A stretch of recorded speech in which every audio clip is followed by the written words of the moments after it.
नमस्ते dear students. बहुत बहुत स्वागत है आपका पीटी एजुकेशन चैनल पे। मैं हूं गौरव चोपड़ा और आज मैं आपके लिए एक और वीकली जियोपॉलिटिक्स अपडेट का सेशन लेकर आ गया हूं। पिछले सप्ताह तक क्या क्या लेटेस्ट डेवलपमेंट्स एंड अपडेट्स निकल के आ रहे हैं पॉलिटिक्स को लेके, कोविड की सिचुएशंस को लेके या इंटरनेशनल रिलेशंस को लेके, तो ये सभी चीज़ों के बारे में हम आज के सेशन में चर्चा करने वाले हैं, ताकि हम एक मैक्रो पर्सपेक्टिव समझ पाए कि दुनिया में आज के तारीख में क्या क्या चल रहा है। ठीक है, सो यही मेरे इस सेशन का मकसद है, तो बने रहिए मेरे साथ इस वीडियो के एंड तक। तो चलिए आगे बढ़ते हैं। सबसे पहले खबर अमेरिका को निकल के आ रही है। तो अमेरिका के राष्ट्रपति डोनाल्ड ट्रंप अभी कोविड फ्री हो चुके हैं। ये कोविड पॉजिटिव 1 अक्टूबर को पाए गए थे एंड इवेंचुअली 4 दिन बाद वो ठीक हो गए, 5 अक्टूबर। एंड व्हाइट हाउस में वापसी इन्होंने कर ली है। ये जो आप तस्वीर देख रहे हो, ये 26 सितंबर की है, जहां पे ट्रंप ने सुप्रीम कोर्ट के नॉमिनी के लिए एमी कोने बैरेट को अपॉइंट किया था। इस इवेंट में करीब 200 लोग मौजूद थे। इसी इवेंट के बाद ये जो गिने चुने लोग हैं, इनका कोविड का पॉजिटिव टेस्ट निकला है। ये यहाँ जैसे कि आप देख सकते हो, first lady of US Melania Trump, Chris Christie, जिन्होंने ट्रंप को एक्चुअली उनकी पहली डिबेट के लिए तैयार किया था, वो भी पॉजिटिव निकले हैं।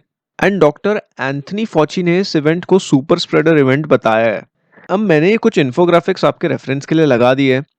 ये ट्रंप के कोविड के पॉजिटिव होने से लेकर उनकी व्हाइट हाउस में वापसी तक ये पूरा टाइमलाइन बताया गया है।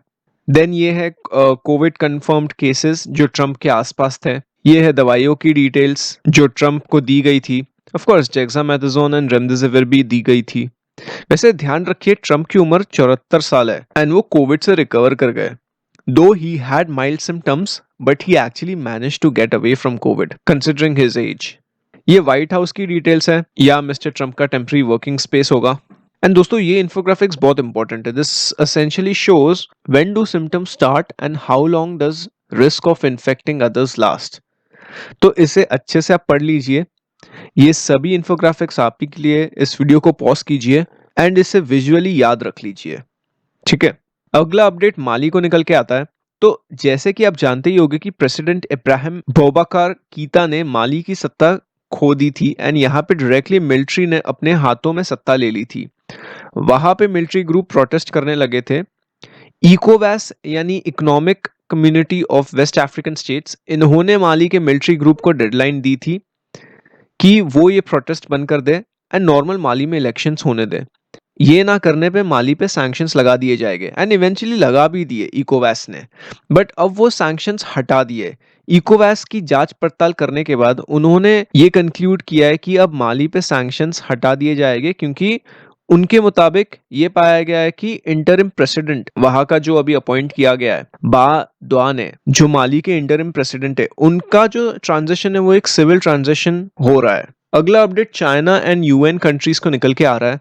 तो बेसिकली चाइना के खिलाफ 39 यूएन कंट्रीज ने आवाज उठाई है। इन 39 यूएन कंट्रीज ने चाइना का जो व्यवहार है माइनॉरिटीज के प्रति, उससे रिलेटेड उन्होंने इसकी निंदा की है। Also they have raised concerns about the impact of new national security law on human rights in Hong Kong. अब इसमें यूएस, ईयू एंड जापान, इन्होंने एक्चुअली इस चीज को कंडेम किया है एंड चाइना ने शिनजियांग रीजन में जो सो कॉल्ड री एजुकेशन कैंप्स लगाए हैं, उस पे भी इन्होंने चाइना की निंदा की है। इनमें एक इंडिपेंडेंट जांच करने के लिए एक मांग की है। तो चाइना का ऐसे माइनॉरिटीज के प्रति हमेशा बेकार ही व्यवहार रहा है, स्पेशली शिनजियांग रीजन में जो मुस्लिम माइनॉरिटीज है, उनके प्रति तो चाइनीज गवर्नमेंट ने बहुत अन्याय किया है। Muslims in Xinjiang region have actually faced restrictions on their religious activities, which also included Ramadan. And इन्हें बेसिकली डिटेंशन कैंप्स में डाला गया है और किसी को पता नहीं है कि वहां उन माइनॉरिटीज के साथ क्या हो रहा है। तो इस पे फिर यूएस, ईयू एंड जापान जैसे कंट्रीज ने आवाज उठाई है। पाकिस्तान का पूरा सपोर्ट चाइना को जाता है।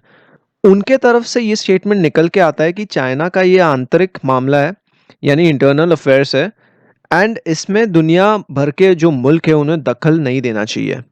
इस चीज का सपोर्ट में Cuba, Russia, Syria, north Korea and Venezuela निकल के आए हैं। अब चाइना के अलग ही इश्यूज चल रहे ग्लोबल पॉलिटिक्स में। पेंडेमिक के फैलाने की जिम्मेदारी, बिकॉज कोविड-19 तो यहाँ से ही ओरिजिनेट हुआ था। Then trade wars with US and South China Sea में उसकी बदमाशियां। तो क्या कोई मुझे बता सकता है कि ये जो मैंने 3 मुद्दे बताए हैं, इस पे ये चाइना की क्या पोज़ीशन रही है? मुझे कोई एक सेंटेंस में कमेंट सेक्शन में बता दो इन तीनों के बारे में। अगला अपडेट वेनेजुएला को निकल के आ रहा है। तो हाल ही में यूके का अपीलेट कोर्ट ने अपना जजमेंट दिया है कि निकोलस मदुरो को वो वेनेजुएला का प्रेसिडेंट रिकॉग्नाइज करते हैं। तो मैं आपको इसका थोड़ा सा बैकग्राउंड दे देता हूँ। सो बेसिकली वेनेजुएला का यूके के बैंक ऑफ इंग्लैंड के पास करीब $2 बिलियन तक का गोल्ड रिजर्व पड़ा हुआ है। एंड क्योंकि अभी कोविड क्राइसिस चल रहा है, इकोनॉमी को भारी चोट पहुंची है, इसीलिए वहां की सरकार ये गोल्ड रिजर्व्स में से $1 बिलियन तक का विड्रॉल की रिक्वेस्ट डालना चाहती है एंड डाली हुई है। यानी मदुरो की सरकार ने ये रिक्वेस्ट डाली है। अब प्रॉब्लम ऐसा है कि वहां के पॉलिटिशियन हुआन गाइडो ने खुद को एक्टिंग प्रेसिडेंट घोषित कर दिया है एंड इन्हें बेसिकली दुनिया भर के कुल 50 मुल्क प्रेसिडेंट रिकॉग्नाइज करते हैं इंक्लूडिंग यूके। एंड इन्होंने साफ साफ बैंक ऑफ इंग्लैंड को गोल्ड रिजर्व्स मदारो को देने से मना कर दिया है, क्योंकि ये पैसा फिर करप्शन में ही जाएगा, लोगों के वेलफेयर में नहीं जाएगा। सो हाई कोर्ट ने इस पे हुआन के पक्ष में सुनवाई रखी थी एंड इस पे फिर मदुरो ने चैलेंज किया। तो अभी जो लेटेस्ट जजमेंट निकल के आया है वो मदुरो को के पक्ष में दिया गया है।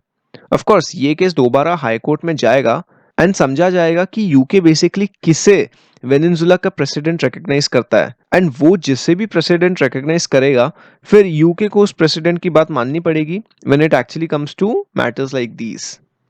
बात समझे? अब आते हैं दोस्तों कोविड के अपडेट्स पे। तो पिछले सप्ताह के केसेस का ट्रेंड कुछ इस तरह निकल के आ रहा है। ये कंफर्म्ड केसेस बाय एरिया पर 1000 का ग्राफ है, जिसमें से यहाँ पे इंडिया पीक पे आया था एंड इवेंचुअली ये फॉल हमने विटनेस किया। यूरोप के केसेस में टोटली डिफरेंट सीन है। वहां पे सेकेंड वेव आ चुका है एंड ये ट्रेंड लाइन अपवर्ड ट्रेंड की तरफ ही जा रही है। एंड हाल ही में यूरोप ने 1 लाख केसेस पर डे का नंबर रिकॉग्नाइज किया है। ठीक है, सो बेसिकली ये लाइन उसी को ही जस्टिफाई करती है। एंड ये यहाँ पे कंफर्म डेथ्स पर 100,000 यानी पर 1 लाख सबसे ज्यादा पेरू का है जो कि 99.8, फिर बेल्जियम 87.2 पे, then Bolivia 70.2, Brazil, Spain, Chile, Ecuador, Mexico, United States. ठीक है, तो सबसे ज्यादा मौतें यूएस की हुई है यहाँ पे, जैसे कि आप देख सकते हो 2 लाख के ऊपर हो चुकी है। देन उसके बाद ब्राजील है 1.5 लाख के आसपास एंड उसके बाद फिर मेक्सिको है 80,000 के आसपास। ठीक है, इंडिया बस अब कुछ ही दूरी पे है, मात्र 9 लाख केसेस पीछे in order to overtake US. Total COVID cases India के 71 लाख के करीब है, यूएस के 79 लाख है। यूएस के टोटल डेथ्स 2 लाख से ज्यादा हो चुके हैं, जैसे कि हमने पिछले ग्राफ में देखा, एंड इंडिया का 1 लाख से ज्यादा कोविड के चलते मौतें हो चुकी है। अगर हम आयरलैंड की बात करें तो वहां पे Irish government and scientific advisers के बीच में नेशनल लॉकडाउन को लेके क्लैशेस आ रहे हैं। साइंटिफिक ऑफिशियल्स का ऑफ कोर्स ये मानना है कि आयरलैंड में नेशनल लॉकडाउन लगाना चाहिए, लेकिन government is of the different opinion. वहां की सरकार का मानना है कि दोबारा लॉकडाउन लगाने से इकोनॉमी को और भी चोट पहुंचेगी। वहां पे पहले से ही नेशनल लॉकडाउन के चलते 6 लाख जॉब्स जा चुकी है। आयरलैंड के कोविड के केसेस के फिगर्स कुछ इस तरह निकल के आते हैं। टोटल कोविड केसेस करीब 42,000 है एंड 1800 के करीब वहां पे मौतें हो चुकी है कोविड के चलते, एंड यहाँ पे एक्टिव केसेस 17,000 के आसपास है। अगला अपडेट स्पेन को निकल के आ रहा है। स्पेन की गवर्नमेंट ने 15 दिन का स्टेट ऑफ इमरजेंसी ऑर्डर कर दिया है। स्टेट ऑफ इमरजेंसी मतलब स्टेट ऑफ अलार्म, जिसमें कि रेस्ट्रिक्शंस लागू कर दिए जाएंगे, लेकिन कंप्लीट लॉकडाउन वाली सिचुएशन नहीं होगी। यहाँ पे स्टेट ऑफ मतलब सोशल डिस्टेंसिंग प्रोटोकॉल्स फॉलो किए जाएंगे। बिजनेसेस और होटल्स का 50% कैपेसिटी पे ऑपरेट करने का रूल दिया गया है। Then places of worship are also restricted to 1/3 of normal attendance. Family and social gatherings are limited to 6 people वगैरह। तो ये सब रेस्ट्रिक्शंस एंड रूल्स लगाए गए हैं, जहाँ पे वहां के लोगों के लिए फॉलो करना अनिवार्य है। तो स्पेन के केसेस हाल ही में बढ़ते ही जा रहे हैं। टोटल केसेस करीब अब 9 लाख तक पहुंचने वाले। टोटल डेथ्स 30,000 से ऊपर हो चुकी है। And if we try to understand the situation of Spain when compared to other countries, तो ये देखिए ये सभी यूरोपियन कंट्रीज से ज्यादा ही है। अगर हम टोटल केसेस पर 100,000 पीपल की बात करें तो यूके का तो सीधे सीधे स्ट्रेट लाइन ही दिखा रहा है, ये देखिए। यानी वहां पे हाल ही में कोविड बेशुमार गति से बढ़ा है।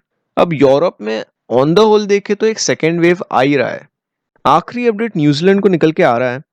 तो न्यूजीलैंड और ऑस्ट्रेलिया के बीच में एयर बबल या एयर ट्रैवल की मंजूरी हुई है। एयर बबल एग्रीमेंट बेसिकली एक एक्सक्लूसिव एग्रीमेंट रहता है जिसमें दोनों कंट्रीज अपने सिटीजन्स को बाय एयर फ्रीली ट्रैवल करने की अनुमति देते हैं, यानी कोई रेस्ट्रिक्शंस नहीं होगी from New Zealand to Australia and from Australia to New Zealand. तो इस एग्रीमेंट में सिटीजन्स को 14 दिन का क्वारंटाइन करने की भी जरूरत नहीं पड़ेगी। And this agreement takes place only between those countries that have either largely eliminated the virus or trust the testing numbers.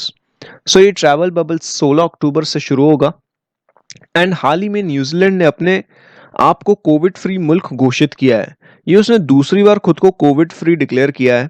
तो ये न्यूजीलैंड के कोविड की सिचुएशन कुछ इस तरह से दिखती है। कोविड के चलते बस 25 मौतें हुई है वहां पे अब तक, एंड टोटल कोविड केसेस 2000 भी नहीं है।